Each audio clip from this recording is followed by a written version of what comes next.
అవునా కదా? Hi friends, welcome to Ashoka online academy. So ఈరోజు అనగా April 30 2023 Telangana Telangana police recruitment level board వారు నిర్వహించారు మనకి పోలీస్ కానిస్టేబుల్ ఎగ్జామ్. మెయిన్స్ ఎగ్జామ్ను నిర్వహించడం జరిగింది. సో ఈ మెయిన్స్ ఎగ్జామ్లో Telangana state police constable mains ఎగ్జామినేషన్లో జనరల్ స్టడీస్లో వచ్చినటువంటి ముఖ్యమైనటువంటి current affairs, science and technology అప్డేట్తో పాటు మరికొన్ని సంబంధించినటువంటి రిలేటెడ్గా ఉన్నటువంటి బిట్స్ని ఇందులో డిస్కస్ చేసుకునే ప్రయత్నం చేద్దాం మన అశోక ఆన్లైన్ అకాడమీ ద్వారా. మరి ఇందులో ఒక క్వశ్చన్స్ యొక్క స్థాయి, క్వశ్చన్స్ అనేది మనకి మోడరేట్ స్థాయి ఇచ్చారు. Telangana state police recruitment level యొక్క పందాన్ని మాత్రం ఖచ్చితంగా కొనసాగించారని చెప్పవచ్చు అనమాట. కొన్ని క్వశ్చన్స్ యొక్క అన్ని ఒక డిఫికల్ట్ లెవెల్గా, యావరేజ్గా, ఇలా అన్ని సంబంధించిన అంశాలతో ఈ క్వశ్చన్ పేపర్ అనేది తయారు చేయబడింది. అది మనం ఎక్స్ప్లెయిన్ చేసుకుంటే మనకు అర్థమవుతుంది. ఒకసారి చూద్దామండి మనకి మన తెలంగాణలో జరిగినటువంటి కానిస్టేబుల్ మెయిన్స్ పేపర్లో వచ్చినటువంటి బిట్స్ని, కరెంట్ అఫైర్స్ బిట్స్ని మనం చూద్దాం. సైన్స్ అండ్ టెక్నికల్ అప్డేట్స్ని, మరికొన్ని బిట్స్ని మనం చూసుకునే ప్రయత్నం చేద్దామండి. ఇందులో 60వ క్వశ్చన్ చూడండి ఇక్కడ. మనకి ఇది 60వ question. What is the theme of the Nobel prize summit 2023 to be held in May 2023 and where will be held? May నెల 2023 సంవత్సరంలో నోబెల్ ప్రైజ్ సమిట్ సమావేశం 2023 నిర్వహించబడనుంది. ఈ సమిత్ అంటే ఈ సదస్సు యొక్క ప్రధాన సారాంశం ఏమిటి మరియు ఈ సమితి యొక్క నిర్వహించబడుతుంది? జనరల్గా ఏంటంటే సదస్సులు, సమావేశాలు జరుగుతున్నప్పుడు జరిగిన వాటి గురించి ఎక్కువ అడుగుతాడు యాక్చువల్గా. కానీ ఏంటంటే మనకి జరగబోయేది అంటే మే 2023లో ఈ సమావేశం నిర్వహించబోతున్నారు. మే 2023లో జరగబోయే సమావేశం పైన ఇందులో అడుగుతున్నారు అనమాట. ఎందుకోసం అంటే ఈ యొక్క నోబెల్ అవార్డు గ్రహీతలపైన అడుగుతారు. కానీ అలా కాకుండా నోబెల్ అవార్డ్స్ ఎవరైతే వచ్చారో వాళ్ళతో నిర్వహిస్తున్నటువంటి ఒక సదస్సు అనమాట ఇది. ఈసారి ఎక్కడ నిర్వహిస్తున్నారు అనేది క్వశ్చన్ అనమాట. The right answer for this question, దీనికి రైట్ ఆన్సర్ వచ్చేసి మనకి ఏంటంటే ఇక్కడ ఆప్షన్స్ అయితే బయోడైవర్సిటీ న్యూయార్క్ సిటీ, అంటే థీమ్ వచ్చేసి బయోడైవర్సిటీ అంటే జీవ వైవిధ్యము, environmental protection London, and truth, trust, hope Washington DC అంటే ఇచ్చారు. విపత్తు నిర్వహణ మరియు ఢిల్లీని ఇచ్చారు. ద రైట్ ఆన్సర్ ఏంటంటే థర్డ్ ఆప్షన్ రైట్ ఆప్షన్ అండి. థర్డ్ ఆప్షన్ అనేది రైట్ ఆప్షన్. మనకి సత్యము, నమ్మకం మరియు దృఢ విశ్వాసం, truth, trust and hope. And ఎక్కడ జరగబోతుంది? మే 2023లో ఈ సదస్సు ఎక్కడ నిర్వహించబోతున్నారంటే అది వాషింగ్టన్ డీసీ అంటే అమెరికా రాజధాని అనేటువంటి వాషింగ్టన్ డీసీలో నిర్వహించబోతున్నారు అనమాట. అదొక మనకు అంతర్జాతీయ విషయాల నుండి ఒక ఇంటర్నేషనల్ రిలేషన్స్, అంతర్జాతీయ సంస్థలు, అంతర్జాతీయ సమావేశాల నుండి ఆ పిట్టు వచ్చిన విధంగా మనం చెప్పుకోవచ్చు అనమాట. ఇదే ఐఆర్ కిందికి, ఇంటర్నేషనల్ రిలేషన్స్ కిందికి మనం చెప్పుకోవచ్చు అనమాట ఈ పాయింట్. ఇక నెక్స్ట్ వచ్చేసి అంతర్జాతీయ విషయాలు, అంతర్జాతీయ సదస్సులు, అంతర్జాతీయ సమావేశాలు, వాటిపైన అంతర్జాతీయ అంశంగా చెప్పుకోవచ్చు.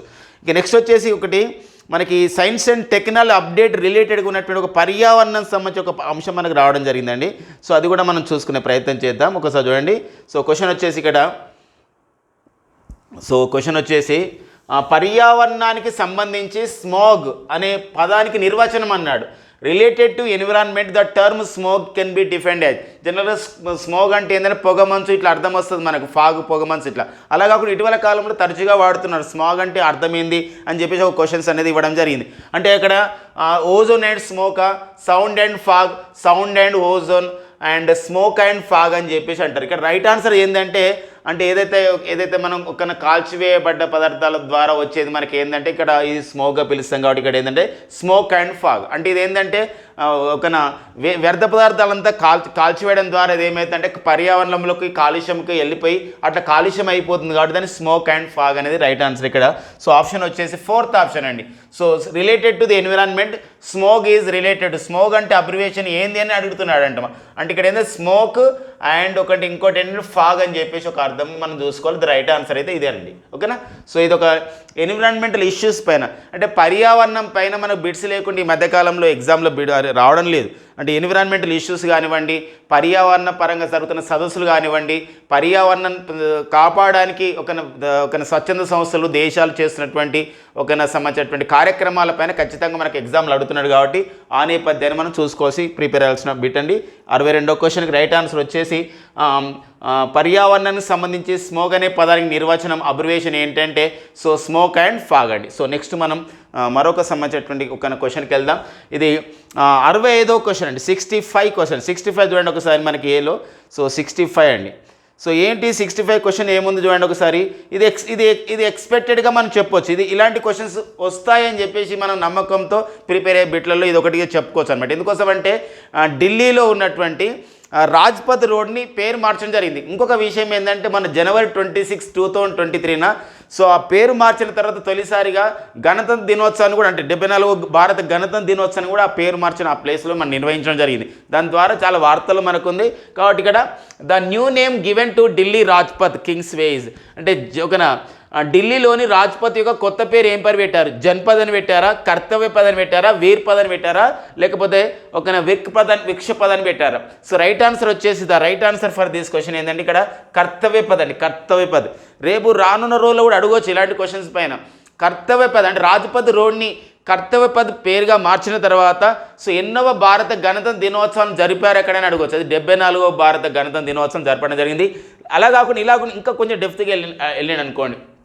ఓకేనా, కర్తవ్య పద్ రాజపథ్ రోడ్ని కర్తవ్య పద్గా మార్చారు. 74వ భారత గణతంత్ర దినోత్సవం.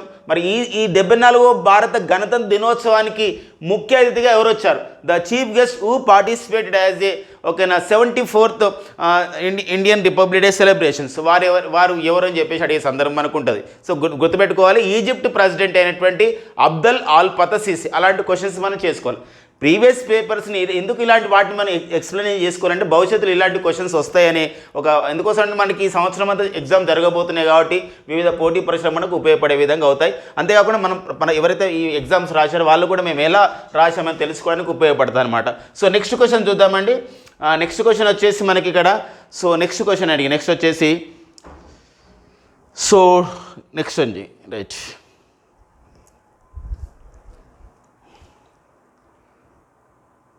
ఎస్ అండి రైట్. ఇక్కడ క్వశ్చన్ ఒకటి ఉంది చూడండి. ఎస్, ఇది కూడా మనకి ఇటీవల కాలంలో మన భారత సంతతి వ్యక్తులు ప్రవాస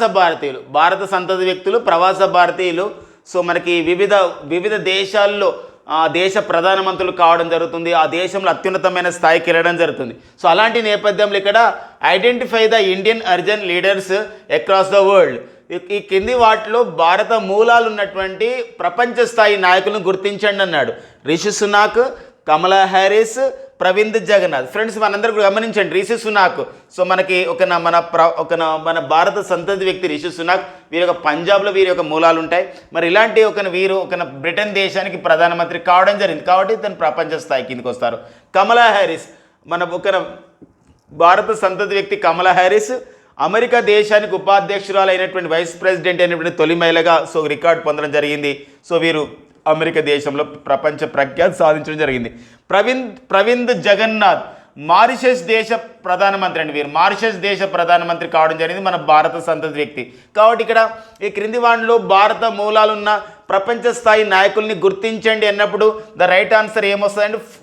5 అనేది రైట్ ఆన్సర్ అండి. 5 అనేది రైట్ ఆన్సర్. సో మనం జనరల్గా ఏంటంటే రిషి సునాక్, కమలా హ్యారిస్ మనకి ఎక్కువ న్యూస్లో ఉంటారు. అయ్యో ప్రవింద్ జగన్నాథ్ అని కొన్ని కన్ఫ్యూజ్ కావడానికి లేదు. మారిషస్ ప్రధానమంత్రి.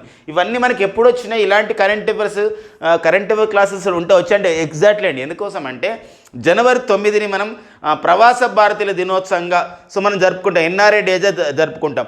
మొన్న కూడా 17వ ప్రవాస భారతీయ సదస్సును కూడా నిర్వహించుకోవడం జరిగింది మన 2023 జనవరిలో. సో ఎక్కడ నిర్వహించడం జరిగిందంటే మధ్యప్రదేశ్లో ఇండోర్ కేంద్రం నిర్వహించడం జరిగింది. ఆ నేపథ్యంలో మన ప్రవాస భారతీయులు భారతీయ మూలాలు ఉన్న వ్యక్తుల గురించి మనం డిస్కస్ చేసుకోవడం జరిగింది. అందులో వచ్చినటువంటి అంశంగా గుర్తుపెట్టుకోవాల్సిన అవసరం మనకు ఉంటుంది అనమాట. ఈ నెక్స్ట్ క్వశ్చన్ మరొకటి ఉందండి. ఏంటంటే ఇది కరెంట్ ఎకనమీ సంబంధించింది. ఎకనమీ పాయింట్ ఆఫ్లో కూడా డిస్కస్ చేసుకోవచ్చు. The stock market index of Indian stock market is known as. భారత స్టాక్ మార్కెట్ యొక్క సూచీలన్నీ ఏమని పిలుస్తారన్నాడు?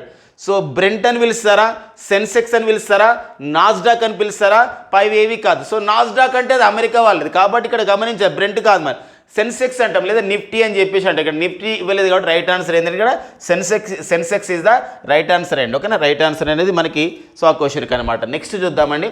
సో నెక్స్ట్ వచ్చేసి మనకి ఓకేనా మరికొన్ని క్వశ్చన్స్ మనకు ఉన్నాయి ఇక్కడ. విచ్ ఆఫ్ ది ఇది కూడా కొంచెం మనకు బయాలజీ సంబంధించింది, మనకు అంటే ఈజీగా చేయగలుగుతా అంటే మీకు ఓకేనా కొంచెం స్టాండర్డ్గా ఇచ్చారు. Which of the following material is used for dental fillings that is an Alai of mercury. ఈ క్రింది వాటిలో పంటిలోని రంధ్రాలు నింపడానికి వాడే పాదరస మిశ్రమం జనరల్ అమల్గమ్ అని చెప్పేసి ఉంటుంది. సో కరెంట్ అఫైర్స్లో ఇవి చెప్తున్నా అనుకోకండి, జనరల్గా అక్కడ మనకి కనబడింది కాబట్టి ఇట్లా చెప్తున్నాము. సో నెక్స్ట్ చూద్దామండి ఒకసారి మరొక సంబంధించిన క్వశ్చన్. ఇది మనకి జాగ్రఫీ ఓరియంటెడ్గా ఉన్నటువంటి బిట్ అండి. సో కొంచెం జాగ్రఫీ ఓరియంటేషన్ పెట్టుకుంటూ కరెంట్ ఇష్యూ అంటే కరెంట్ అఫైర్స్లో కూడా మనం డిస్కస్ చేస్తాం, కానీ కరెంట్ జాగ్రఫీ బిట్గా చెప్పుకోవచ్చు దీన్ని. అంటే ఓడరేవు పేరు ఆధారితంగా ఉన్న రాష్ట్రం ఏది అంటే ఈ ఓడరేవులు అనేది ఏ రాష్ట్రానికి చెందినవి అని అంటున్నాడు.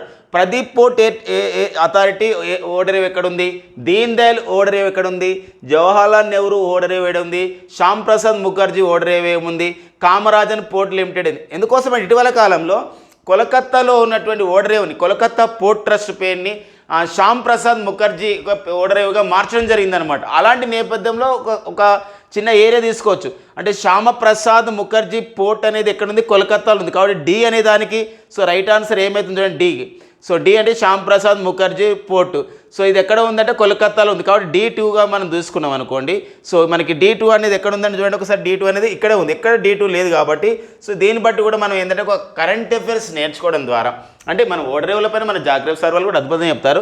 సో కరెంట్ అఫైర్స్ మనం చెప్పుకోవడం ద్వారా అంటే శ్యామ్ ప్రసాద్ ముఖర్జీ ఓడరేవు అంటే కోలకత్తా ఓడరేవుని శ్యామ్ ప్రసాద్ ముఖర్జీ ఓడరేవుగా పేరు మార్చారు కాబట్టి అలాంటి నేపథ్యంలో అట్లా మనం తీసుకొని అట్లా కరెంట్ ఒక జాగ్రఫీ పాయింట్ తీసుకొని మనం మొత్తం ఆప్షన్స్ రైట్ ఆప్షన్గా చెప్పుకోవచ్చు అనమాట. ఎలా అంటే శ్యామ్ ప్రసాద్ ముఖర్జీ పోర్ట్ అనేది డి ఆప్షన్ ఇక్కడ ఓడరేవులో గ్రూప్ 1లో. గ్రూప్ 2లో ఇదే అంటే దీనిలో కోలకత్తాలో ఉంది కాబట్టి డీకి ఏమైతే 2 అవుతుంది. ఇక్కడ చూడండి డీలో 2 ఎక్కడ ఉంది చెప్పండి, ఒకటే ఉంది అనమాట D2 కాబట్టి ఖచ్చితంగా మనకు 4th ఆప్షన్ రైట్ ఆప్షన్ అవుతుంది. అలాంటప్పుడు మనం చూసుకోవాల్సిన అవసరం ప్రదీప్ పోర్ట్ అథారిటీ ఎక్కడ ఉందంటే ఒడిశాలో ఉంటుంది. దీన్ దయాల్ పోర్ట్ అనేది ఎక్కడ కలదు అని చెప్పేసి అన్నాడు. ఎక్కడ కలదు అంటే గుజరాత్లో. మరి గుజరాత్లో ఉన్నటువంటి కాన్లా ఓడరేవు ఉంది కదా, అదే మనకు పండిట్ దీన్ దయాల్ ఓడరేవు అని పిలుస్తారనమాట. అట్లా పాయింట్.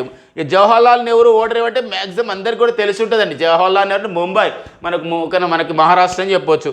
తర్వాత ఇక్కడ వచ్చేసి కామరాజన్ పోర్ట్ లిమిటెడ్ అనేది ఎక్కడ కలదంటే ఇది కామరాజన్. సో వాళ్ళు అక్కడ తమిళనాడు రాష్ట్రం కాబట్టి అట్లా గుర్తుపెట్టుకోవచ్చు అనమాట. ఇది సో ఓడరేవుల పైన ఇచ్చినటువంటి క్వశ్చన్లో ఇది ఒకటండి. ఓకేనా. ఇక నెక్స్ట్ వచ్చేసి మరికొంత సమాచారాన్ని మనం డిస్కస్ చేసుకునే ప్రయత్నం చేద్దామండి. సో అందులో మనకి ఎస్ అండి. సో 86 క్వశ్చన్ అండి.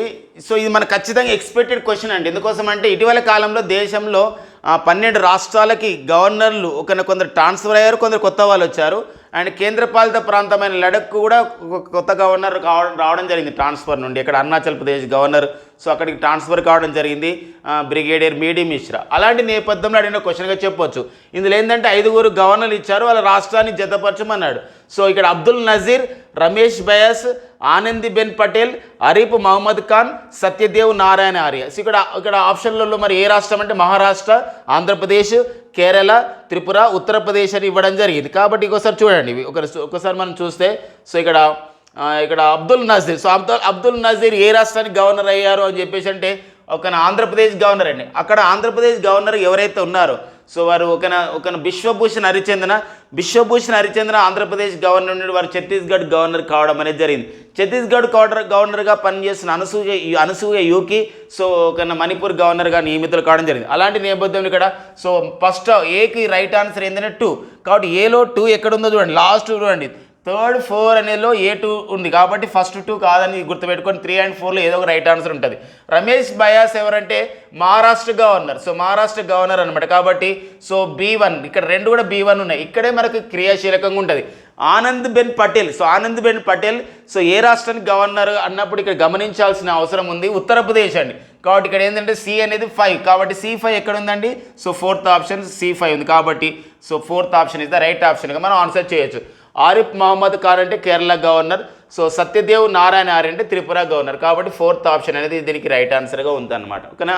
అంటే జనరల్గా మ్యాచింగ్స్ అంటే 4 ఇస్తాడు, కానీ సరే 5 ఇవ్వడం జరిగింది. ఇంకోటి అక్కడ కూడా మనకు 5 ఇవ్వడం ద్వారా సో మనం ఈజీగా ఆన్సర్ చేయడానికి ఉందన్నమాట. ఇక నెక్స్ట్ మనం ఉన్నటువంటి క్వశ్చన్స్ చూద్దామండి. నెక్స్ట్ వచ్చేసి మనకి ఓకేనా, నెక్స్ట్ చూడండి. ఎస్ అండి, right.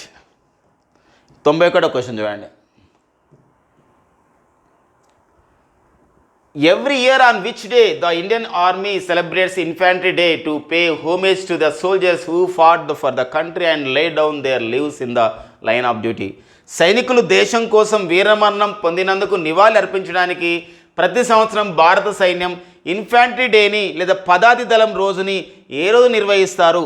January 26, August 15, 27th October, 30th December. So right answer for this question ఏంటంటే 27th అక్టోబర్ నిర్వహించడం అనేది జరుగుతుంది అనమాట. అది మనకు ఇంపార్టెంట్ డేట్స్ విషయంలో ఉన్నటువంటి ఒక గుర్తుపెట్టుకోవాలి. 2 ఇంపార్టెంట్ డేట్స్ ఇచ్చారండి ఈసారి కరెంట్ అఫైర్స్ పాయింట్ ఆఫ్ నుండి.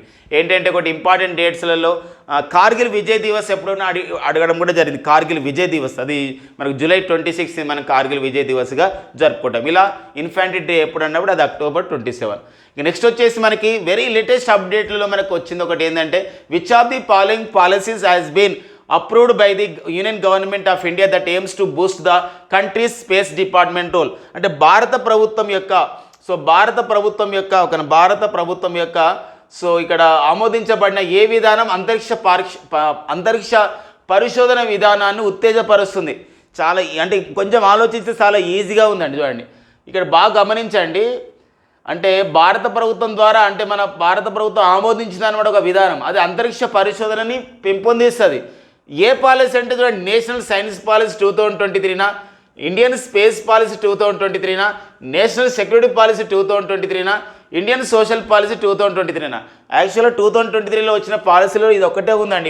ఇప్పుడు ఇక్కడ స్పేస్ సంబంధించింది అదేంటంటే second option right option. Second option is the right option అండి, Indian space policy 2023. So second option అండి ఇండియన్ స్పేస్ పాలసీ 2023. దీని ద్వారా ఏమవుతుందంటే ఈ ఇన్స్పేస్ అనే సంస్థకి ఒక ఎంతో సంబంధించినటువంటి తోడ్పాటును అందిస్తుంది. ఇన్స్పేస్ అంటే Indian national space promotion authorisation centre అని చెప్పేసి అంటాం. న్యూ స్పేస్ ఇండియా లిమిటెడ్ అంటాం. ఇలాంటి సంస్థల ద్వారా ప్రైవేట్ రంగాన్ని కూడా అంతరిక్షంలో ప్రోత్సహించడం, ప్రైవేటు స్పేస్ స్టార్టప్లను కూడా ప్రోత్సహించడం దీని యొక్క ప్రధానమైన ఉద్దేశంగా ఉంటుంది. ప్రైవేట్ స్పేస్ స్టార్టప్స్ అంటాం. స్కై రూట్ ఏరోస్పేస్ లాంటి సంస్థలు, ధ్రువ్ ఏరోస్పేస్ లాంటి సంస్థలు, ఇలాంటి సంస్థలు మనకు రానంత టెక్నాలజీస్ లాంటి సంస్థలు, ఇలాంటి వాటిని ఇందులో ఎంకరేజ్ చేయడం ప్రధానమైన ఉద్దేశంగా ఒక బూస్టింగ్గా చెప్పొచ్చు అనమాట.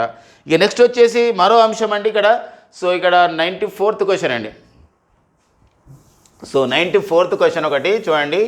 సో ఇది కొంచెము ఒకనా మీకు పెద్ద చేస్తాను. రైట్.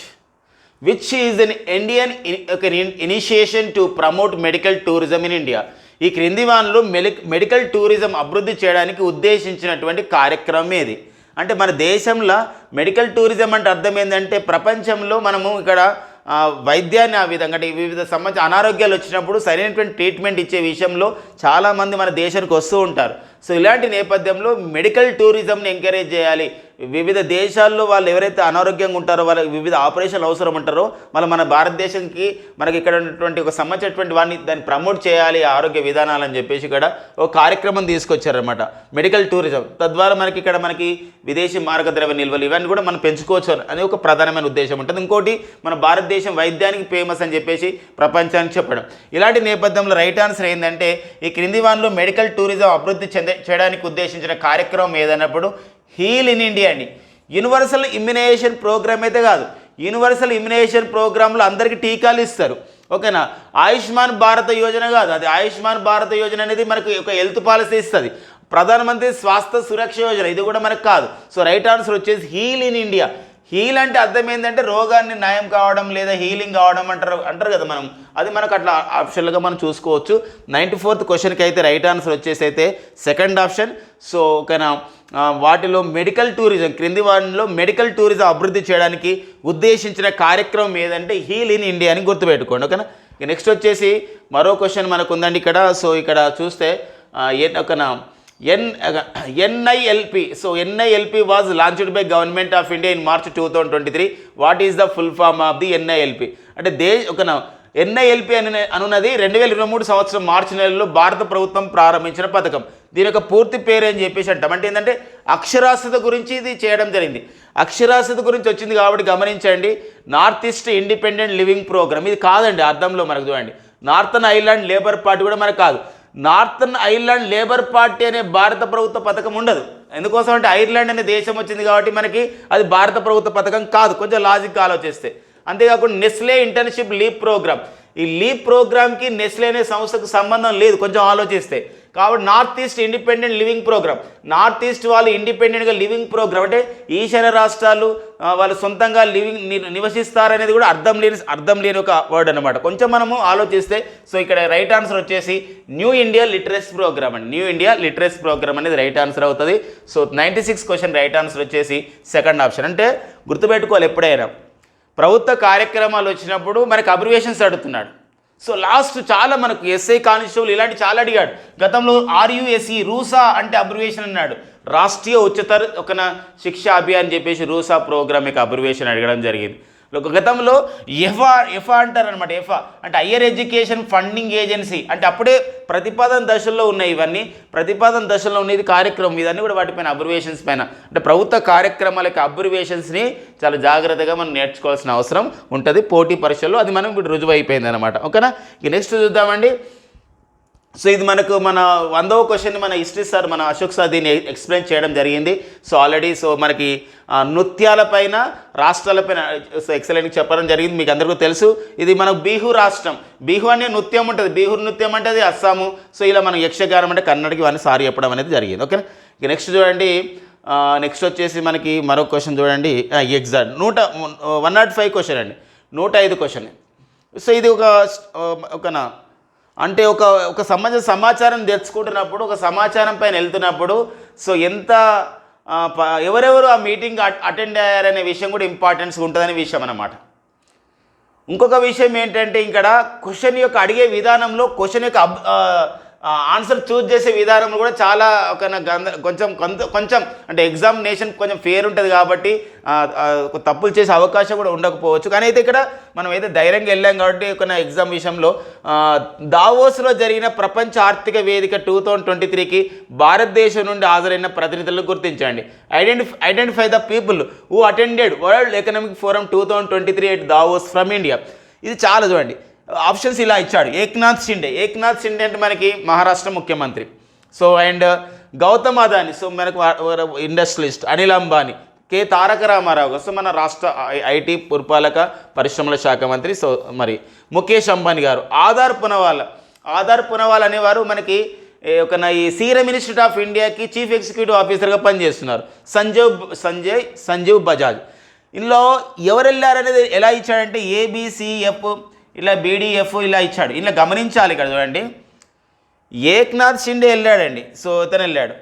ఓకేనా, బసవరాజ బొమ్మాయి కూడా వెళ్ళారు. ఎవరంటే వారు కర్ణాటక రాష్ట్ర ముఖ్యమంత్రి. సో ఇలా ముఖ్యమంత్రులు వెళ్ళారు. గౌతమ్ అదాని వెళ్ళారు.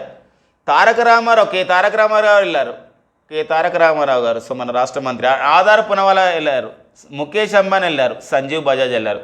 ఒక్కరే వెళ్ళలేదు ఇందులో, అంటే ఇందులో ఇచ్చిన లిస్టులలో అనిల్ అంబానీ వెళ్ళలేదు.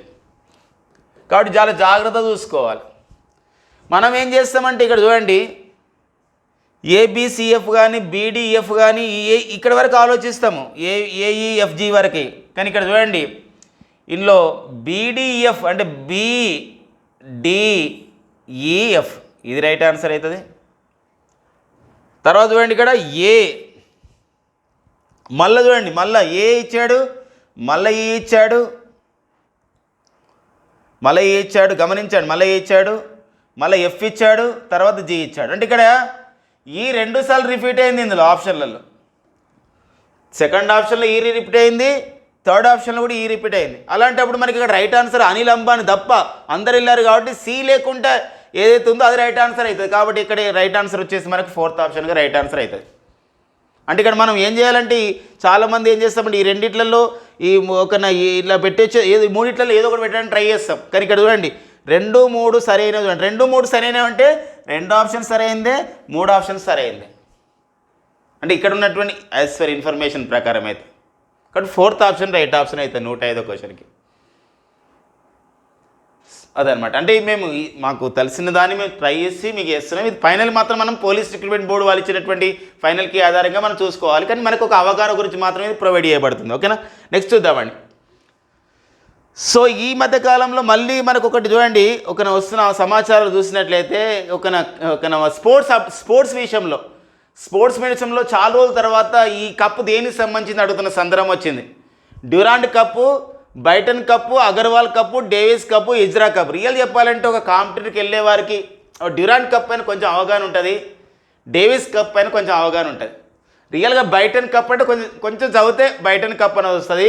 అగర్వాల్ కప్ అనేది మనకు కొంతవరకు తెలుస్తుంది. మనకు ఆర్ఎస్ అగర్వాల్ అంటే మనకు తెలుసు, కానీ ఆర్ఎస్ అగర్వాల్ అంటే మనకి ఓకేనా. కానీ అగర్వాల్ కప్ అంటే మళ్ళీ ఏందో తెలియాలి. ఇజ్రా కప్ అంటే అసలు దానిపైన మన దాదాపు తక్కువ ఉంటుంది. ఇలాంటప్పుడు మనం ఏంటంటే ఎప్పుడు గాబరపడకూడదు. సో మనం గాబరపడకూడదు అంటే గాబరపడకుండా ఆన్సర్ చేయాలి. ఇప్పుడు డ్యూరాండ్ కప్ ఉంది కాబట్టి డ్యూరాండ్ కప్ ఫుట్బాల్ది కాబట్టి ఏకి ఏమవుతుందంటే 4 అవుతుంది. A4 అంటే మీరు చూడండి ఒకసారి, క్వశ్చన్ పేపర్లో చూడండి ఒకసారి. A4 అనేది 2 ఇచ్చాడు, ఇక్కడ ఇచ్చాడు. A4 ఇక్కడ ఇచ్చాడు, ఇక్కడ A2 ఇచ్చాడు, A2 ఇచ్చాడు కాబట్టి కాదండి డ్యూరాండ్ కప్.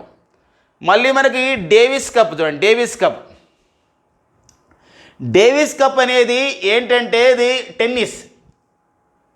టెన్నిస్ ఒక్కోసారి లాన్ టెన్నిస్ అనే పదాన్ని కూడా వాడతాం. కొంచెం గడ్డి ఉంటుంది, లాన్ టెన్నిస్ అంటాం.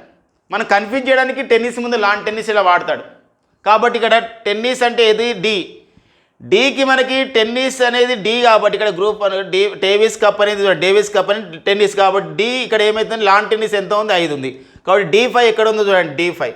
సో ఇక్కడ చూడండి D5 అనేది మనకి ఏంటంటే సెకండ్ ఆప్షన్ ఇచ్చాడు కాబట్టి ఈలోపు ఏమైతుంది, ఫస్ట్ ఆప్షన్లో 2 ఇచ్చింది కాబట్టి సెకండ్ ఆప్షన్ ఇది రైట్ ఆప్షన్. అంటే మ్యాచింగ్ చేసే ఉద్దేశం. అంటే క్వశ్చన్ ఆల్రెడీ ఎగ్జామ్ జరిగింది కాబట్టి దీన్ని మనం చెప్పవచ్చు ఇట్లా, కానీ ఎగ్జామ్ ఇలా తర్వాత రాబోయే పోటీ పరీక్షలు మనం ఇలా చేయొచ్చు అని చెప్పడానికి ఉందన్నమాట. కాబట్టి ఇక్కడ so second option right answer అవుతుంది. డ్యూరాండ్ కప్ వచ్చేసి ఫుట్బాల్ కప్పు. బైటన్ కప్ అనేది దేనికి సంబంధించిన కప్ అంటే హాకీకి సంబంధించింది. అగర్వాల్ కప్ అనేది దేనికి సంబంధించింది, బ్యాడ్మింటన్కి సంబంధించింది. డేవిస్ కప్ అనేది లాన్ టెన్నిస్ సంబంధించింది. ఎజ్రా కప్ అనేది దేనికి సంబంధించింది అంటే ఇక్కడ పోలోకి సంబంధించింది. ఎజ్రా కప్ అనేది పోలోకి సంబంధించింది కాబట్టి సెకండ్ ఆప్షన్ అనేది రైట్ ఆప్షన్ అవుతుంది. ఇలా గతంలో ఎలా అడిగేవాడంటే థామస్ కప్ దేనికి సంబంధించింది, బ్యాడ్మింటన్, ఉబేర్ కప్ దేనికి సంబంధించింది, ఇలాంటి అడుగుతున్న సందర్భము ఇది ఎక్స్పెక్టెడ్ సమాచారంగా అంటే మనం ఇలా రావచ్చు అనడానికి ఎగ్జాంపుల్స్ అనమాట ఇవన్నీ కూడా. ఇక నెక్స్ట్ వచ్చేసి నెక్స్ట్ చూడండి, ఒక science and technical update bit ఎలా వచ్చింది చూడండి. సో 114 క్వశ్చన్ చూడండి ఒకసారి. Which one of the following is the correct description of the Agni missile which is developed by the defence research development organisation. DRDO ద్వారా తయారు చేయబడ్డ అగ్ని క్షిపణి యొక్క సరైన వర్ణన అనేది గమనించాలి ఫ్రెండ్స్. ఇది అగ్ని క్షిపణి మాత్రం అన్నాడు, అగ్ని 1, అగ్ని 2, అగ్ని 3, అగ్ని 4, అగ్ని 5 ఇంకా తయారు చేస్తున్నటువంటి ఇప్పుడు ప్రయోగ దశలో ఉన్న అగ్ని 6 కూడా ఉన్నాయి. కానీ ఇక్కడ ఏంది అగ్ని డైరెక్ట్ అడిగాడు అనమాట. DRDO అభివృద్ధి చేసినటువంటి అగ్ని క్షిపణి గురించి సరైన వర్ణన డిస్క్రిప్షన్ అనమాట. షార్ట్ రేంజ్ మిజైల్, సల్ఫర్ శ్రేణి క్షిపణియా, వేగవంతమైన క్షిపణి, ఫాస్టెస్ట్ మిజైలా, సుదూర క్షిపణి, లాంగ్ రేంజ్ మిజైలా, పైవేవి కావు. ఇక్కడ గమనించాలి రైట్ ఆన్సర్ వచ్చేసి ఇక్కడ ఏంటంటే లాంగ్ రేంజ్ మిజైల్ అండి. సో అగ్ని అనేది ఇప్పుడు ఏంటంటే ఎలాంటి క్షిపణిగా మనం DRDO ఇస్తుందంటే ఇది లాంగ్ రేంజ్ మిజైల్.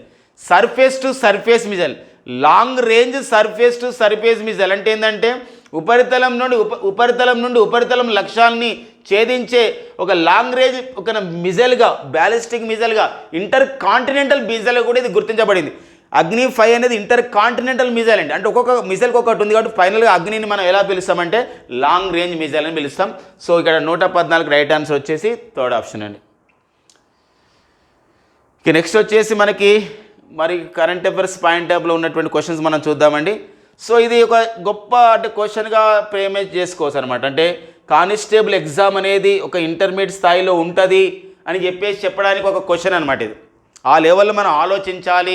ఎందుకోసం అంటే కొంచెం ఎక్కువగా అంతకు మించి లెవెల్ అడుగుతున్న సందర్భం ఉంది కాబట్టి ఎక్కువ ఆలోచించడం వల్ల ఇలాంటి క్వశ్చన్స్ మనం చేయలేకపోయినాము అనే ఒక ఉంటుంది భావన. ఈ క్రింది what is the title of the Indian health ministry అంటే క్రింది వాటి భారత ఆరోగ్య మంత్రిత్వ శాఖ యొక్క పూర్తి పేరును గుర్తించండి. ఇలాంటి క్వశ్చన్ చాలా తక్కువ అసలుకు రావడం ఇది గొప్ప క్వశ్చన్గా చెప్పుకోవచ్చు అనమాట. అంటే ఆ లెవెల్ స్థాయికి, ఇంటర్మీడియట్ లెవెల్ స్థాయికి అడిగిన క్వశ్చన్గా చెప్పొచ్చు. అంటే ఈ మనకి ఆరోగ్య శాఖ అంటాం. మన ఆరోగ్య శాఖ మంత్రి అంటే మనసుకు మాండవి అని చెప్తాం. కానీ ఆరోగ్య శాఖను పూర్తిగా ఏమంటాం, అసలు పూర్తిగా ఏమంటామంటే చూడండి, ఇప్పుడు ministry of the health and child welfare, ministry of the health and family welfare, ministry of the home and family welfare, ministry of the home and child welfare. చాలా ఇది సున్నితంగా ఆలోచించండి మీరు. Ministry of the home and child welfare ఇవైతే ఉండదు, హోంశాఖ మరియు ఉండదు. ఒక మినిస్ట్రీ ఆఫ్ ది మనకి ఇక ఉమెన్ అండ్ చైల్డ్ వెల్ఫేర్ ఉంటుంది, ఉమెన్ అండ్ చైల్డ్ వెల్ఫేర్ ఉంటుంది కాదు. And ministry of the home and family welfare ఇది కూడా ఉండదు చూడండి. So ministry of the health and child welfare ఉండేది, చైల్డ్ వెల్ఫేర్ ఉండదు. ఏముంటుంది అంటే ministry of the health and family welfare, అంటే కేంద్ర ఆరోగ్య శాఖతో మనం ఏమంటామంటే కేంద్ర ఆరోగ్య కుటుంబ సంక్షేమ శాఖ అని పిలుస్తాం. మరి కేంద్ర ఆరోగ్య కుటుంబ సంక్షేమ శాఖ is the right answer. Ministry of the health and family welfare అనేది right answer. 120 question right answer. అంటే దీని ప్రజెంట్ మంత్రి వచ్చేసి వారు ఒక మనసుకు మాండవే అనుకుంటున్నారు. సో అది ఒక అంటే ఇలా క్వశ్చన్స్ అడగడానికి ఉంది. 121 క్వశ్చన్ చూడండి, 121 క్వశ్చన్. ప్రజెంట్ మన దేశంలో ఈ క్రీడా సంఘాలలో చూసినట్లయితే బ్రిజ్భూషణ్ అనే వ్యక్తి మనకు చాలా న్యూస్లో ఉన్నాడు. మన భారత రెజ్లింగ్ సమాఖ్యకు అధ్యక్షుడిగా ఉన్నాడు. అతని పైన లైంగిక ఆరోపణలు వచ్చినాయి. అలాంటప్పుడు ఒకటి మేరీ కోమ్ నేతృత్వంలో కమిటీ కూడా వేశారు. ఇప్పుడు మనకు ఢిల్లీలో ఆందోళనలు కూడా జరుగుతున్నాయి గత కొన్ని నెలలుగా. అలాంటి నేపథ్యంలో ఒక రెజ్లింగ్ క్రీడాకారుడు ఎవరు అంటే ఏ ఆటకు చెందిన వారు అడగడం జరిగింది అనమాట. ఇట్లా which of the following sport is related to the player by name Satyawart Kadian. Satyawart Kadian అనే ఆటగాడు ఈ క్రింది వాటిలో ఏ ఆటకు సంబంధించిన వాడు అన్నాడు. సో ఎవరైతే మనకు రెజ్లింగ్ ప్లేయర్లో ఉన్నారో వారు సాక్షి మాలిక్. సో మనందరూ కూడా తెలుసు, ఒలింపిక్ క్రీడల్లో 2016లో మనకి కాంస్య పథకం కూడా తీసుకురావడం జరిగింది మన భారతదేశం తరపున మన సాక్షి మాలిక్. సో వారి యొక్క భర్త వీరు. సో సత్యవర్త్ కడియన్. సో వీరు కూడా ఒక చాలా పేరుందినటువంటి క్రీడాకారుడు రెజ్లింగ్ విషయంలో. సో రైట్ ఆన్సర్ వచ్చేసి ఇక్కడ ఏంటంటే సత్యవర్త్ కడియన్ అనే ఆటగాడు ఈ క్రింది వాటిలో ఏ ఆటకు సంబంధించిన వాడు అని చెప్పేసినప్పుడు రైట్ ఆన్సర్ ఏంటంటే ఇక్కడ రెజ్లింగ్ క్రీడకు చెందినవారు. సో అలా పాయింట్స్ మనం చూసుకోవాలండి. అండ్ నెక్స్ట్ వచ్చేసి మనకి సో మరికో క్వశ్చన్స్ మనకు ఉన్నాయండి, చూద్దామండి. మనకి so current affairs point of exactly right. So ఇక్కడ 126 క్వశ్చన్ అండి. So 126 question. Which of the following state in India won UN habitat world habitat award 2023 for Jaga mission programme. 2023వ సంవత్సరంలో భారతదేశంలో ఏ రాష్ట్రం జగా మిషన్ పథకం UN హ్యాబిటాట్ వరల్డ్ హ్యాబిటాట్ అవార్డుని గెలుచుకుంది? అంటే ఐక్యరాజ్య సమితి ఒక అవార్డు అనమాట, ఇది హ్యాబిటాట్ అవార్డు అని చెప్పేసి అంటాం. సో ఆవాసంలో ఎవరైతే మంచి సమాజాల సౌకర్యాలు కల్పిస్తున్నారో, జీవనోపాధిని పెంపొందిస్తున్నారో ఐక్యరాజ్య సమితి అవార్డు ఇస్తుంది. సో ఇలా ఆప్షన్స్ ఏమి ఇచ్చారంటే ఈ అవార్డు పొందిన రాష్ట్రాలు ఏది? ఒడిషా, తెలంగాణ, తమిళనాడు, పంజాబ్ ఇచ్చారు. జనరల్గా కొందరైతే తెలంగాణని పెట్టడానికి ఎక్కువ ఉంటుంది, కానీ తెలంగాణలో ఇలాంటి ప్రోగ్రామ్స్ స్టార్ట్ కావాలి. జగా మిషన్ అనేది దేనికి సంబంధించిందంటే ఈ స్లమ్ ఏరియాస్లో ఎవరైతే స్లమ్ ఏరియాస్లో ఉంటారో వాళ్ళకి ఒక జీవనోపాధిని పెంపొందించడం అనేది ప్రధానమైన ఉద్దేశం. ఇది ఏ రాష్ట్రం ప్రారంభించిందంటే నవీన్ పట్నాయక్ ముఖ్యమంత్రిగా ఉన్న రాష్ట్రం, కాబట్టి ఒడిషా రాష్ట్రం ఇస్ ద రైట్ ఆన్సర్ అండి. 126 క్వశ్చన్కి ఒడిషా రాష్ట్రం రైట్ ఆన్సర్. 127 క్వశ్చన్ ఒకసారి చూడండి. ఇది మనకి ఇటీవల కాలంలో చాట్ జీపీటీ, మనకి మైక్రోసాఫ్ట్ వాళ్ళు అభివృద్ధి చేసినటువంటి చాట్ జీపీటీ అని చెప్పి చాలా మనకు న్యూస్లో ఉంది. సో అది ఒక మనిషి కన్నా ఎక్కువగా ఇంకా ముందుకెళ్తుంది, ఎక్కువ ఆలోచిస్తుంది చాలా అని చెప్పేసి అనింది.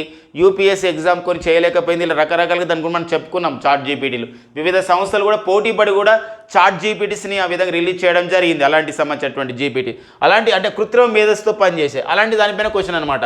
Which of the following is not an artificial intelligence based chat board? అంటే ఈ క్రింది వాటిలో ఏది కృత్రిమ మేధస్సుకు సంబంధించిన చాట్ బోర్డ్ కాంది అన్నాడు. Mobile Monkey, Netomi, ChatGPT, Wireshark. గమనించండి, కానిది అన్నారు ఇక్కడ. కానిది, నాట్ ఎన్, కానిది చూడండి, కానిది కాదు, కానిది మనం చూసుకోవాలి. ఇక్కడ మొబైల్ మంకీ ఇది చాట్ జీపీటీనే, ఆర్టిఫిషియల్ ఇంటెలిజెన్స్తో పనిచేస్తుంది. నెటోమీ కూడా చాట్ జీపీటీనే, ఈ చాట్ జీపీటీ కూడా సేమ్ ఆర్టిఫిషియల్ ఇంటెలిజెన్స్తో పనిచేస్తుంది. కానీ వైర్ షార్క్ అనేది కాదు కాబట్టి రైట్ ఆన్సర్ ఏంటంటే 4th, ఇది ఒక అనలైజర్ అనమాట. ఇది ఒక కంప్యూటర్కి సంబంధించినటువంటి అనలైజర్ కాబట్టి అది మనకు వైర్ షార్క్ అనేది కాదు. 127కి కాది ఆప్షన్ అన్నాడు కాబట్టి 4th ఆప్షన్ అనేది రైట్ ఆప్షన్ అనమాట. ఇక నెక్స్ట్ వచ్చేసి చూడండి 129వ క్వశ్చన్ కూడా. సో మంచి క్వశ్చన్ అండి ఇది కూడా, ఒక 129వ క్వశ్చన్.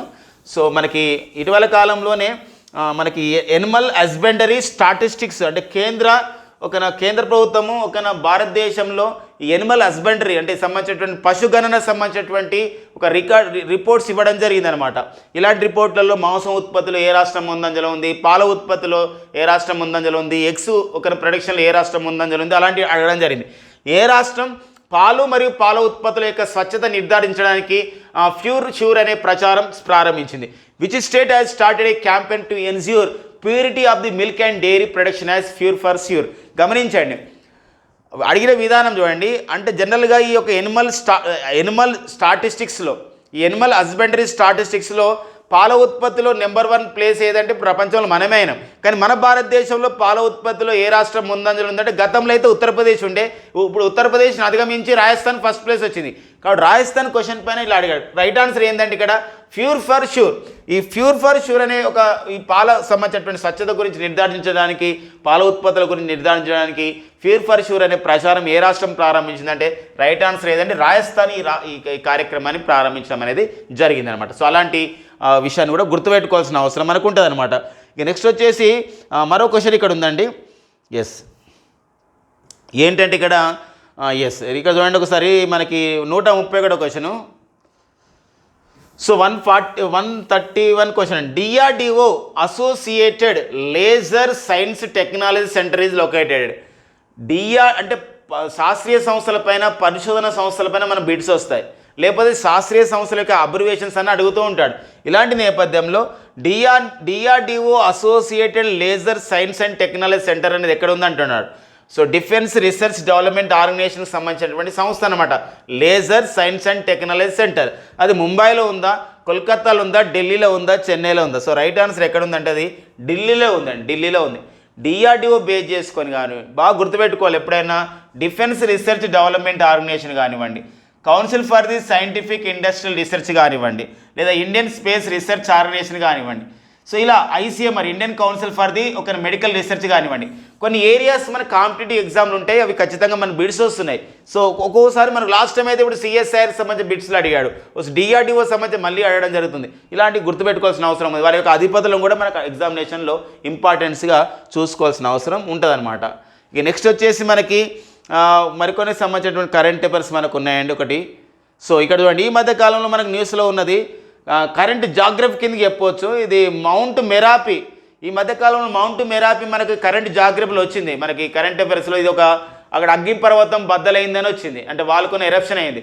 ఎక్కడంటే ఇండోనేషియాలో ఉంటుంది మౌంట్ మెరాపి. కాబట్టి ఇది ఒక్కోసారి ఏంటంటే సైక్లోన్స్ పైన, అంటే తుఫానులు, ఆ తుఫాన్లకు ఎవరు పేరు పెట్టారు అది కానీ, లేకపోతే ఒక్కోసారి ఈ సంబంధించినటువంటి ఒక విపత్తుల పైన అడుగుతూ ఇలాంటి సంబంధించినటువంటి ఈ వాల్కనిక్ మౌంటైన్స్ పైన అడుగుతున్న సందర్భం మనకి ఎగ్జామినేషన్లో బాగుంటుంది అనమాట. కాబట్టి ఇది మౌంట్ మెరాపి అనేది ఇక్కడ అగ్నిపర్వతం బద్దలైంది. కాబట్టి ఏ రకమైన అగ్నిపర్వతం అంటే ఏ రకమైనటువంటి పర్వతం అన్నప్పుడు అది ఖండపర్వతమా, అగ్నిపర్వతమా, ముడత పర్వతమా, అవశేష పర్వతం అన్నప్పుడు ఇక్కడ వాల్కనిక్ మౌంటైన్స్గా మనం చెప్పడానికి మనకు ఉందన్నమాట ఒక current economy point ట్యాప్లో.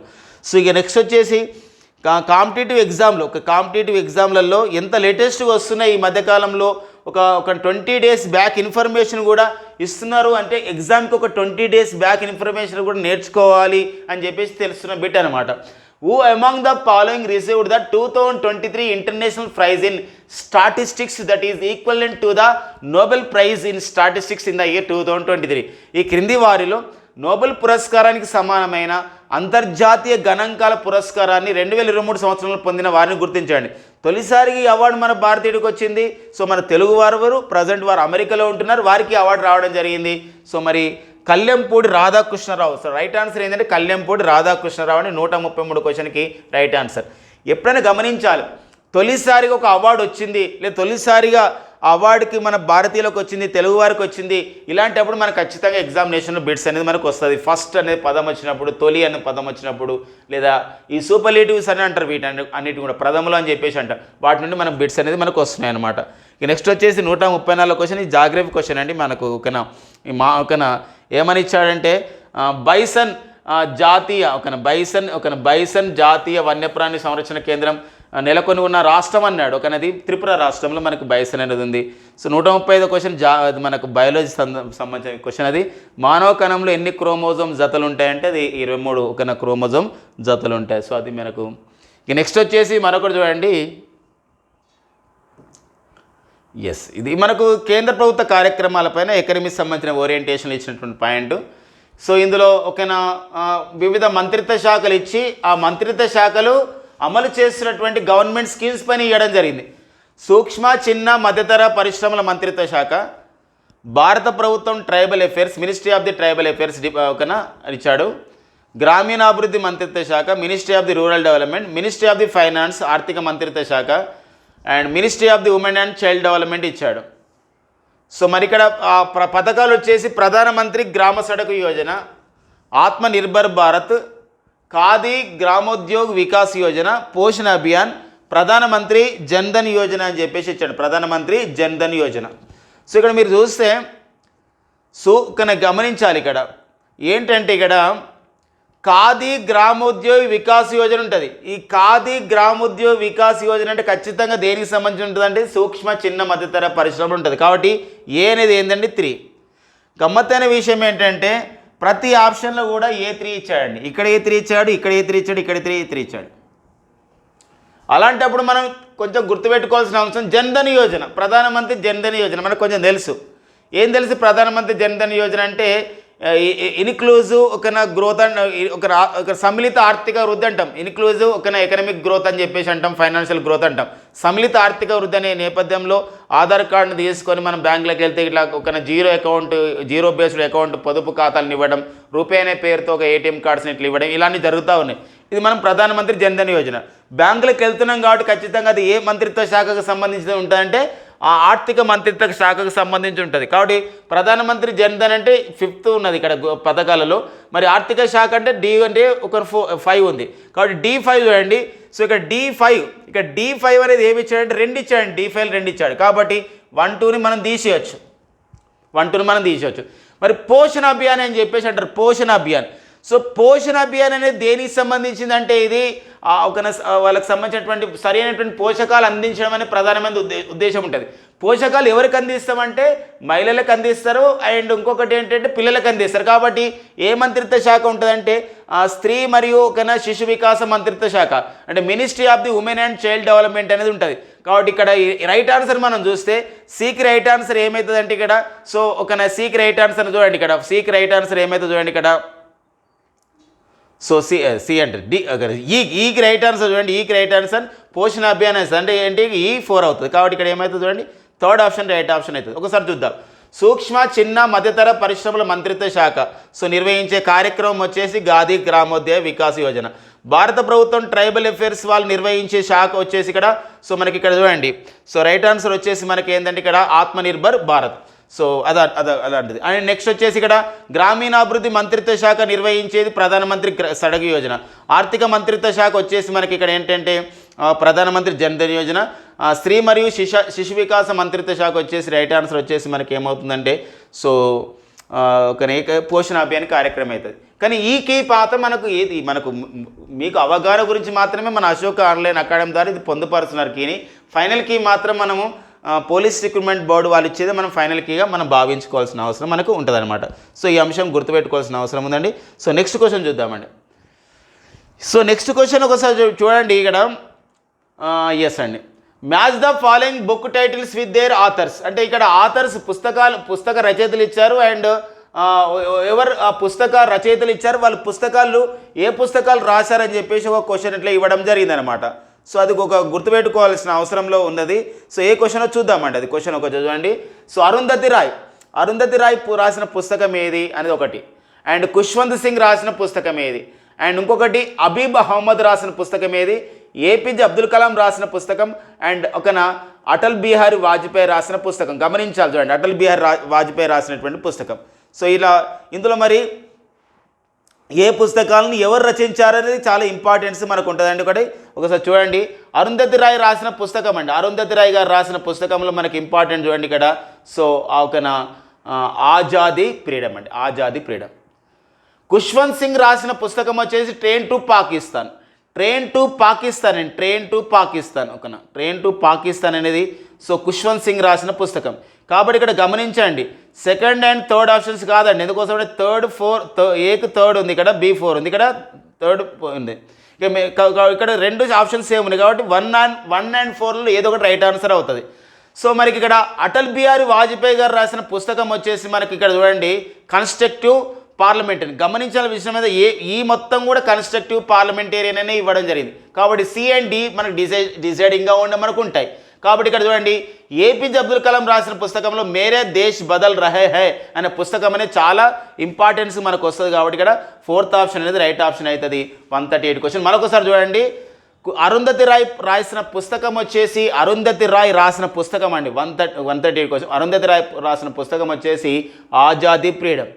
Khushwant Singh రాసిన పుస్తకం వచ్చేసి చూడండి, ఖుష్వంత్ సింగ్ రాసిన పుస్తకము ఒక train to Pakistan. And next వచ్చేసి అబీబ్ అహ్మద్ రాసిన పుస్తకం వచ్చేసి మనకి చూడండి మేరా ప్యార్ భారతదేశ్ అని చెప్పేసి ఇచ్చాడు.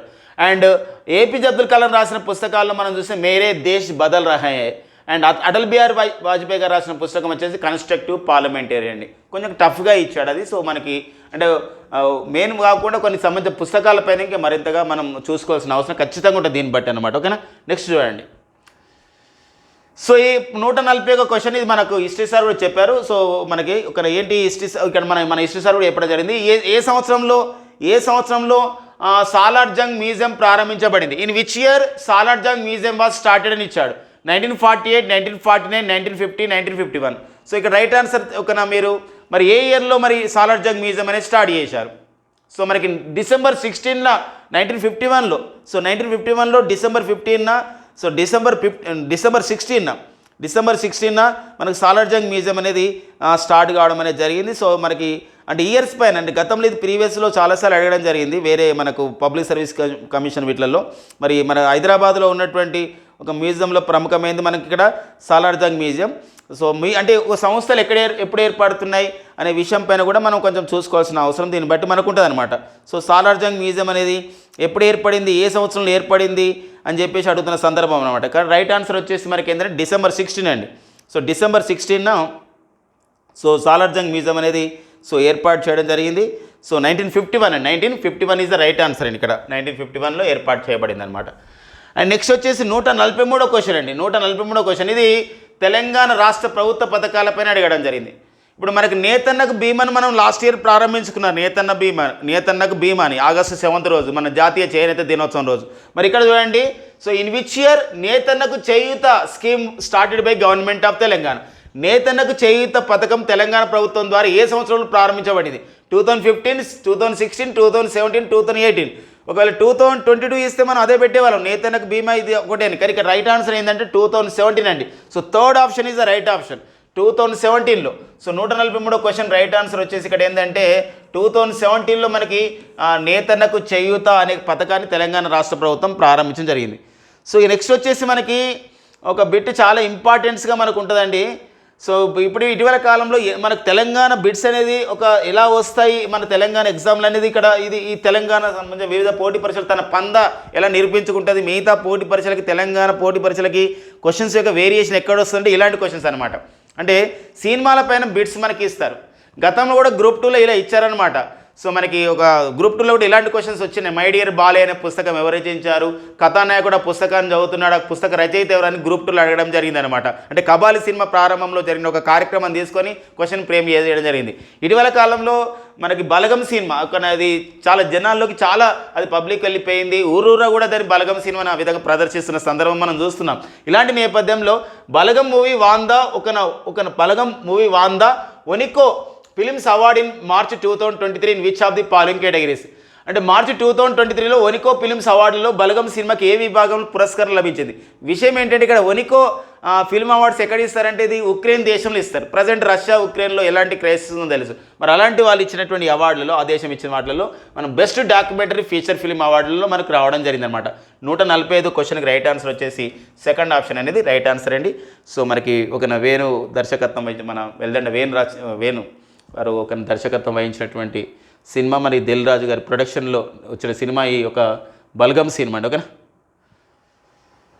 ఇక నెక్స్ట్ వచ్చేసి 148 క్వశ్చన్ అండి. Who is the first chief justice of the Telangana high court. So ఇది కూడా మనకి తెలంగాణ రాష్ట్రం ఏర్పాటు అయిన తర్వాత సో ఫస్ట్ టైం 2014 మనకు జూన్ 2 తర్వాత మనకు ఎవరున్నారు మన తెలంగాణ రాష్ట్ర హైకోర్టుకి ప్రధాన న్యాయమూర్తిగా పనిచేసిన వారు ఎవరన్నాడు? టీబీ రాధాకృష్ణ గారు, ఏ వెంకటశేష సాయి, సిహెచ్ ప్రవీణ్ కుమార్, పైవేవి కాదన్నాడు. సో రైట్ ఆన్సర్ వచ్చేసి ఇక్కడ ఏంటంటే TB Radhakrishnan is the right answer అండి. ఓకేనా. సో మన డైరెక్ట్ క్వశ్చన్స్ అనమాట అవి. ఇక నెక్స్ట్ వచ్చేసి మనకు అంతర్జాతీయ విషయాల్లో మరో క్వశ్చన్ రావడం జరిగింది చూడండి. సో అంతర్జాతీయ ఇంతవరకు నోబెల్ నోబెల్ ప్రైజ్ సమితి ఎక్కడ జరుగుతుంది, దాని థీమ్ అని అడగడం ఒక క్వశ్చన్ వచ్చిండు. అండ్ ఇంకో క్వశ్చన్ వచ్చేసి అంతర్జాతీయ సంస్థలపైన అవి ఎక్కడ ఉంటాయి క్వశ్చన్ అనమాట.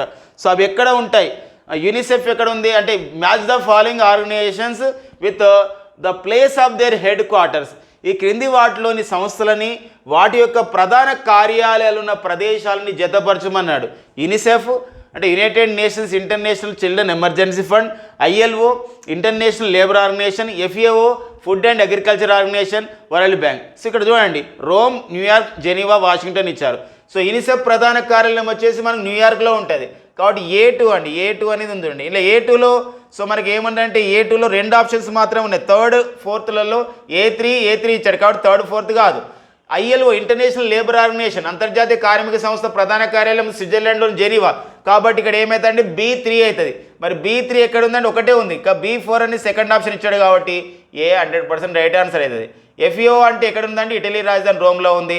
వరల్డ్ బ్యాంక్ ఎక్కడ ఉంటుంది, వాషింగ్టన్ డీసీలో ఉంటుంది. వరల్డ్ బ్యాంక్ వచ్చేసి అండ్ ఇంటర్నేషనల్ మానిటరీ ఫండ్ రెండు కూడా వాషింగ్టన్ డీసీలో ఉంటాయి. సో ఫస్ట్ ఆప్షన్ 151 క్వశ్చన్కి ఫస్ట్ ఆప్షన్ వచ్చేసి సో మనకు రైట్ ఆన్సర్ అనమాట. కాబట్టి అంతర్జాతీయ సంస్థలు అంటే అంతర్జాతీయ సంస్థలు సదస్సులు ఇవి నేర్చుకుంటున్నప్పుడు ఓన్లీ సదస్సులపైన ఫోకస్ చేయడంతో పాటు వాటి యొక్క బ్యాక్గ్రౌండ్ కూడా నేర్చుకోవాల్సిన అవసరం ఉంటుంది పోటీ పరీక్షలు. కానీ ఈ క్వశ్చన్ మనం చూపిస్తుంది అనమాట.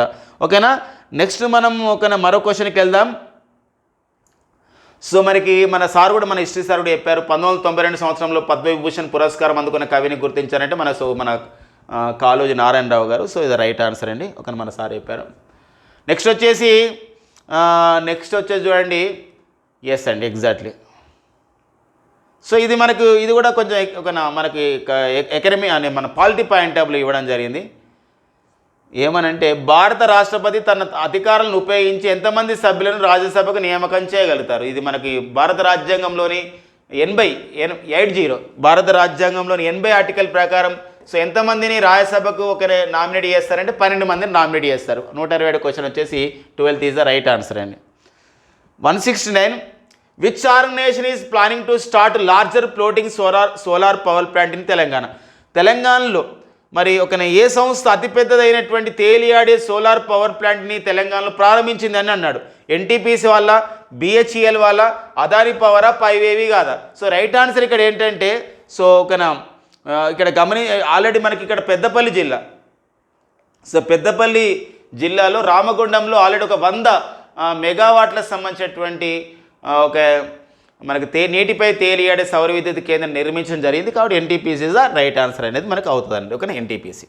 నెక్స్ట్ చూద్దాం. ఎస్, ఇక నెక్స్ట్ వచ్చేసి మనకి 172 క్వశ్చన్ అండి. Which wing of Indian armed force signed memorandum of understanding with IIT Madras for technology development? భారతదేశ రక్షణ సేవలో ఏ విభాగం IIT మద్రాస్తో అవగాహన ఒప్పందం సాంకేతిక అభివృద్ధి కొరకు సంతకాలు చేసింది? Indian air force, Indian coast guard, Indian army, Indian navy. So ఇది మనకు ఇటీవల కాలంలో IITలు ఎన్నో ఆవిష్కరణలు చేస్తూ ఉన్నాయి. ఇప్పుడు మనం సొంతంగా బారోస్ అనే పేరుతో అనే పేరుతో సంబంధించినటువంటి ఆపరేటింగ్ సిస్టమ్ని కూడా డెవలప్ చేసింది IIT మద్రాస్ వాళ్ళు. IIT మద్రాస్ వాళ్ళు పాలలో స్వచ్ఛతని కల్తీని గుర్తించడానికి 3D ప్రింటెడ్ పేపర్ని కూడా అభివృద్ధి చేసింది. ఇలా ఎన్నో ఆవిష్కరణలు చేశాయి అంటే IIT మద్రాస్. ఇలాంటి IIT మద్రాస్ మరి ఏ ఆర్మ్డ్ ఫోర్సెస్తో సంబంధించినటువంటి రక్షణ సేనలో మరి అభివృద్ధి గురించి మెమోరాండమ్ ఆఫ్ ద అండర్స్టాండింగ్ని టెక్నాలజీ అభివృద్ధి చేయడానికి ఏర్పాటు చేసింది. అంటే ఆ యొక్క భారత వైమానిక దళంలోన, భారత సైనిక దళంలోన, భారత నావికా దళంలోన ఈ మూడిట్లలో దేనిలో టెక్నాలజీని అందిస్తామని చెప్పేసి IIT మద్రాస్ ఒప్పందం చేసుకుంది ఈ 3 విభాగాల్లో దేనితోనంటే ద రైట్ ఆన్సర్ ఏంటో తెలుసా? ఇండియన్ ఎయిర్ ఫోర్స్ అండి. క్వశ్చన్ యొక్క స్టైల్ మనకి గుర్తుపెట్టుకోవాల్సిన అవసరం ఉంది. అప్రోచ్ అని చాలా గొప్పగా ఇవ్వడం అనేది జరిగిందనమాట. సో రైట్ ఆన్సర్ అనమాట అది. ఓకేనా, ఇక నెక్స్ట్ వచ్చేసి మనకి ఎగ్జాక్ట్లీ అండ్ రైట్. ఇంకా మనకు తెలంగాణకు సంబంధించినటువంటి క్వశ్చన్లో 2వ క్వశ్చన్గా చెప్పొచ్చు అండి. అంటే ఇక లేటెస్ట్ అప్డేట్లలో which of the following is related to the Dhruva portal belongs to Telangana government? అంటే తెలంగాణ ప్రభుత్వానికి సంబంధించినటువంటి ధృవ పోర్టల్ దేనికి సంబంధించింది అన్నాడు. భూముల రిజిస్ట్రేషన్ ఇది కాదు. భూముల రిజిస్ట్రేషన్ అంటే ధరణి అనే పేరుతో వచ్చింది. పాస్పోర్ట్ వెరిఫికేషన్ ఓన్లీ తెలంగాణకు సంబంధించిన పాస్పోర్ట్ ఉండే కాబట్టి అది తెలంగాణకు సంబంధించింది కాదు, కాబట్టి పాస్పోర్ట్ వెరిఫికేషన్ కాదు. ఓకేనా. ఇంకొకటి online employment. So online employment కాదు మనకు, అది టాస్క్ అది చూసుకుంటారు. మరి రైట్ ఆన్సర్ వచ్చేసి ఇక్కడ హ్యూమన్ ట్రాఫికింగ్ అంటారు, అంటే మానవ అక్రమ రవాణాకు సంబంధించింది.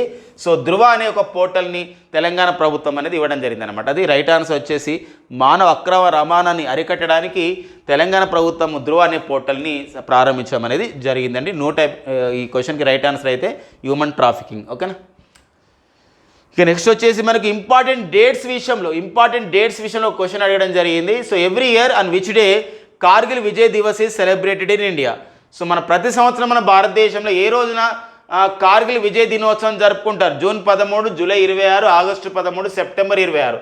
సో మనకి రైట్ ఆన్సర్ వచ్చేసి 1999లో కార్గిల్ యుద్ధం అనేది జరిగింది ఇండియా పాకిస్తాన్ మధ్యలో. ఇండియా పాకిస్తాన్తో మరి జరిగినటువంటి అంటే ఇండియా పాకిస్తాన్ మధ్య జరిగిన యుద్ధం కార్గిల్ యుద్ధం. సో మరి కార్గిల్ ప్రాంతాన్ని మనం మళ్ళీ స్వాధీనం చేసుకోవడం జరిగింది. ఏ రోజు అంటే అది జూలై 26 అనేది కార్గిల్ విజయ్ దివస్గా మనం ప్రతి సంవత్సరం జరుపుకోవడం అనేది జరుగుతుంది అనమాట. ఓకేనండి. నెక్స్ట్ వచ్చేసి చూద్దామండి. నెక్స్ట్ క్వశ్చన్ వచ్చేసి ఎస్ అండి. నెక్స్ట్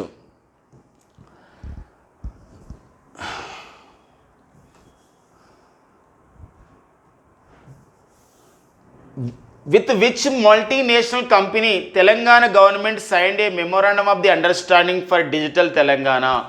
ఏ అంతర్జాతీయ సంస్థతో తెలంగాణ ప్రభుత్వం డిజిటల్ తెలంగాణ కొరకి మెమోరాండమ్ ఆఫ్ ది అండర్స్టాండింగ్ని చేసుకుంది? సో ఇది చాలా ఒక క్లిష్టమైనదిగా ఉంటుంది, కానీ అంటే తెలంగాణ ప్రభుత్వం డిజిటల్ సంబంధించినటువంటి ఒక డిజిటల్గా వెళ్ళాలనే ఉద్దేశంతో సో మరి ఏ డిజిటల్ తెలంగాణ సాధించాలి, ఒక సాంకేతికతను మరింత అభివృద్ధి చేసుకోవాలి, డిజిటల్ విషయంలో ముందుకెళ్ళాలని చెప్పేసి ఈ క్రింది ఏ సంస్థతో అంతర్జాతీయ సంస్థతో ఒప్పందాన్ని చేసుకుంది? అన్నీ కూడా పేరొందిన సంస్థలే. అమెజాన్ సంస్థ, అమెజాన్తో డిజిటల్ ఒప్పందం ఉండవు. మైక్రోసాఫ్ట్ సంస్థ, ఫేస్బుక్, ఇవన్నీ కూడా మనకి అమెజాన్ ఫేస్బుక్ కాదు, మైక్రోసాఫ్ట్ అనే కావాలి, గూగుల్ కావాలి. సో రైట్ ఆన్సర్ వచ్చేసి ఏం తెలుసు అంటే గూగుల్. సో గూగుల్తో ఈ ఒప్పందం అనేది చేసుకోవడం జరిగిందండి. ఓకేనా. నెక్స్ట్ చూద్దాం.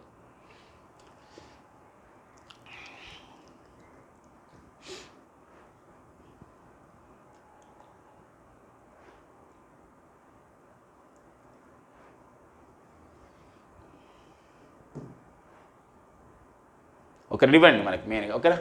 సో మనకి ఇవి దాదాపు మనకి ఒక తెలంగాణ కానిస్టేబుల్ మెయిన్స్ ఎగ్జామ్లో అప్రాక్సిమేట్లీగా సో 40+ బిట్స్ మనకు కనబడతాయి కరెంట్ అఫైర్స్ రిలేటెడ్గా, అంటే జీకే కొన్ని, అండ్ కరెంట్ అఫైర్స్ రిలేటెడ్ అంటే current economy, current geography, current పాలిటీని బేస్ చేసుకుంటే. అఫ్కోర్స్ కరెంట్ పాలిటీ తక్కువ ఇచ్చారనుకోండి ఇందులో. సో మొత్తానికైతే ఫస్ట్ టైం అని ఇన్ని మార్కులు రావడం అని, అంటే ఒక కరెంట్ అఫేర్ చదవడం ద్వారా ఇన్ని మార్క్స్ వస్తాయి, సైన్స్ అండ్ టెక్నాలజీ చదవడం ద్వారా అంటే రిలేటెడ్ అంటే current science and technology updates కూడా ఇవ్వడం జరిగింది. ఇప్పుడు ధృవ పోర్టల్ కానివ్వండి, లేకపోతే ఐఐటి మద్రాస్తో జరుగుతున్న ఒప్పందాలు కానివ్వండి, ప్రభుత్వ కార్యక్రమాల విషయాలపైన కానివ్వండి, కొన్ని కోర్ ఏరియాస్ పైన బిట్స్ మనకి ఇస్తున్నారు. సో మనకి ఇలాంటి పేపర్స్ ఎక్స్ప్లెనేషన్ చేసుకోవడం ద్వారా మనం రాబో పోటీ పరీక్షల్లో మనం ఎలా చేయొచ్చు అని ఒక విషయం తెలుస్తుంది. ఆల్రెడీ రాసిన వాళ్ళకి మేము ఎలా రాసామనే విషయం కూడా తెలుస్తుంది. సో ఏదేమైనప్పుడు కూడా మన అశోక ఆన్లైన్ అకాడమీ ద్వారా ఇచ్చినటువంటి ఈ పేపర్కి ఏదనేది సో అవగాహన గురించి మాత్రం ఇవ్వడం జరిగింది స్టూడెంట్స్కి, రాసిన వారికి.